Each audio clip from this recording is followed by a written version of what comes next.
আমি গায়ত্রী, আমি একটা আমার ছোট্ট মিনি ব্লগ নিয়েছি তোমাদের সামনে। দেখো, চলো করলা আলু ভাতে দেবো। আর এই সবজি কাটতে বসছিলাম আমি। মাছের ডিম করবো ঝাল, মাছের ডিমের ঝাল পেঁয়াজ দিয়ে।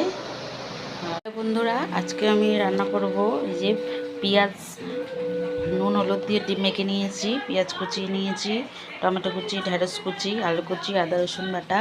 কড়াইতে তেল দিয়ে দিলাম।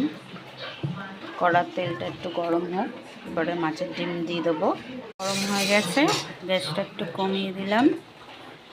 দিয়ে এবার আমি দেবো মাছের ডিম।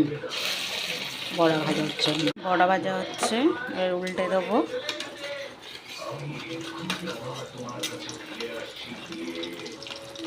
আবার এখন একটু নরম আছে।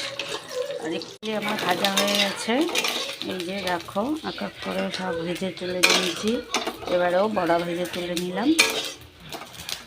এবার বড়াগুলো সব তুলে নিলাম। গরম হয়ে গেছে, এবারে আলু দিয়ে দেবো। আলুটা ভেজে নেবো।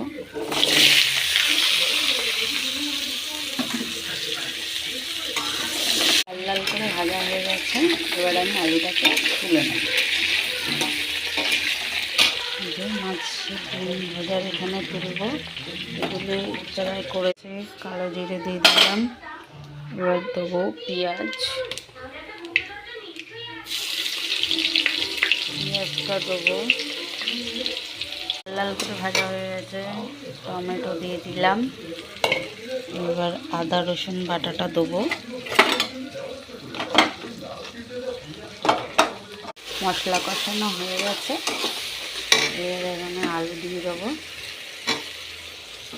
আলু দিয়ে কষাবো। আলু দিয়ে কষানো হয়ে গেছে, এবার আমি ঢালবো এর মধ্যে জল।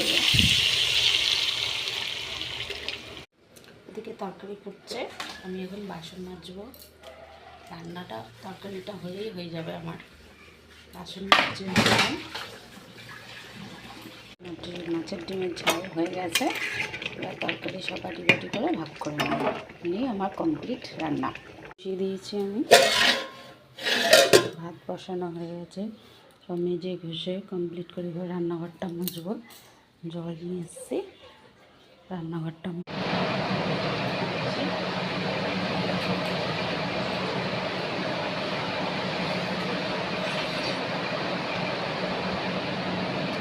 কেমন লাগলো সবাই কিন্তু কমেন্টে জানাবে। ঠিক আছে, ওকে, টাটা, বাই বাই।